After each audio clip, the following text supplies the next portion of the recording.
ত্রিপুরার সিপাহীজলা জেলা চরিলাম বন্ধন ব্যাংকের বিরুদ্ধে একরাশ ক্ষোভ সংবাদ মাধ্যমের সামনে উগরে দিলেন দক্ষিণ চরিলাম মেত্তামোড়া এলাকার দরিদ্র দুলুয়ারা বেগম এবং তার স্বামী। তারা অভিযোগ করে বলেন 2019 সালের ডিসেম্বর মাসের 19 তারিখ তারা বন্ধন ব্যাংক থেকে 95,000 টাকা লোন নিয়েছিল। এরপর আবার এক বছর পর 30,000 টাকা অনুদান লোন দেওয়া হয়। পরবর্তী সময়ে ঋণের সমস্ত টাকা পরিশোধ করে ক্লিয়ারেন্স সার্টিফিকেটও নিয়েছেন তারা। এরপরেও তাদের ঋণের টাকা রয়ে গিয়েছে বলে বন্ধন ব্যাংক থেকে বারবার চাপ দিতে থাকেন। চরিলাম বন্ধন ব্যাংকের এই অদ্ভুত পরিষেবা নিয়ে ভীষণভাবে ক্ষুব্ধ দুলুয়ারা বেগম এবং তার স্বামী। ত্রিপুরা থেকে বিক্রম কর্মকারের report, crime press Bengal news. কি হয়েছে ভাই আপনার বন্ধন ব্যাংকে চরিলামে? আমার বউ দুলুয়ারা বেগম চরিলাম বন্ধন ব্যাংকের থেকে 2019-এ 19-12 95,000 টাকা লোন লইছে। লোন লোনের পরে এক বছরের মাথাত আবার আমরা 30,000 টাকা অনুদান লোন দিছে। দেওয়ানোর পরে সব কিছু আমরা পরিশোধ করছি। পরিশোধ করার পরে আমরা নিশ্চিন্তা বয়ে রয়েছি, আমরা তো লোন পরিশোধ হয়ে আছে। এরপরে কি 1-1.5 বছর পরে আমরা কয়েকটা বাড়িতে আবার এসে কয়েকটা আমরা 19,500 টাকা লোন রয়েছে। তখন আমরা চিন্তা করলাম আর এত টাকা করতে লোন নিলাম, আমরা তো লোন পরিশোধ করেছি। আপনারা ক্লিয়ারেন্স আনছেন না? আমরা কই না, আমরা ক্লিয়ারেন্স আনছি না।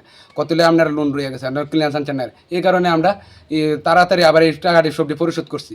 পরিশোধ করার পরে এরপরে আমার ক্লিয়ারেন্স দিছে।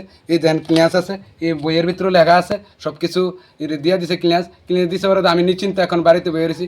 বাড়িতে বওয়ার পরে এখন আমি কিছু কাজ করতে গেলে দেখা যায় কিতা আমার এই বন্ধন ব্যাংকেতে চলিলাম বন্ধন ব্যাংকের থেকে 6,400 টাকা 6,400 কত টাকা জানি 72 টাকার মতন আপনার ইয়া দেখাইতেছে, ওটি লোন দেখাইতেছে। তার কাছে আমি গেলাম পরশুদিন, যাওয়ার পরে তারা কইতাছে আমার ব্যাংকে কোনো লোন নাই। আমি কইছি না, আমি কাজ করতে গেলে সেটা আমার লোন দেখায়। না আমার কাছে এমন কোনো ইয়া নাই, লোন নাই, যাও আন থেকে। তখন আমি উঠছি, আমার প্রমাণ দেখাইতাম। এবার আমি আজকে প্রমাণ লইয়া গেছি পরে তারা আমার কইতেছে না এমন কোনো আমার কাছে প্রমাণ নাই, এই দিতে হইতো না। তুই আমি কি করবো, আমি এখন গরিব মানুষ। এখন তার কাছে জিজ্ঞেসি আমার 6,672 টাকা যেটা আছে এই টাকাটা আমি এখন কী করতাম। আমরা ব্যাংকে কোনো লোন নাই, আমরা ব্যাংকে দেওয়ান লাগতো না এসে। তাহলে আমি কোনো কাজ করতে গেলে দেখা যায় আমি কোনো কাজ করতে পারি না। এখন বন্ধন ব্যাংক এখন কী করে রাখছে আমি তো এটা করতে পারি না।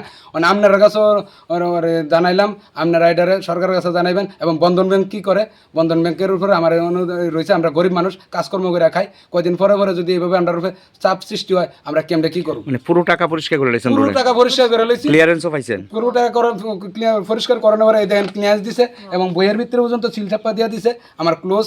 এরপরে ক্লিয়ারেন্স দিছে, এরপরে দেখাইতেছে আমার 6,672 টাকা এখন আমার দেখাইতেছে। তারাও কইছে ঋণ পরিষ্কার, তারাও কইতেছে ঋণ পরিষ্কার, কিন্তু আমি কোনো কাজ করতে গেলে অফিস কাছারি কোনো কাজ করতে গেলে আমার এই টাকাটা দেখায়। এরপরে আমার কাছে এই প্রমাণ কোনো কিছু প্রমাণ আছে, প্রমাণ দেখাইতাম। এরপরে আমি যে জায়গাতে কাজ করতাম গেছি এই কাজের তারা আমার প্রমাণ দিয়েছে, কইছে ওই দেখো তোমার 6,672 টাকা দেখাইতেছে। তারা নিয়ে দেখাইছি, তারা কোন না এটা কোনো আমরা ব্যাংকে, বন্ধন ব্যাংক, আমি চরিলাম বন্ধন ব্যাংক, আমি চরিলাম বন্ধন ব্যাংকে দেখাইতেছে। এটা আপনি এখন কি চাইতেছেন? আমি চাইতেছি আমার এটা যত অতি সত্য পরিশুদ্ধ হয়। আর বন্ধন ব্যাংক অফিসাররা তারা কি করবো এটা করতো, লগে সরকারের কাছে আবেদন, সরকার কি করবো এটা করতো। সাধারণ গরিব মানুষের যত। আপনার এই জায়গাটার নাম কি? এই জায়গাটার নাম দক্ষিণ চরিলাম মেত্তামোড়া। আপনার নাম কি? আমার নাম রূপা মিয়া। আপনার বউ? হ্যাঁ, আমার নাম আমার পরিবারে দুলুয়ারা বেগম আমার বউ।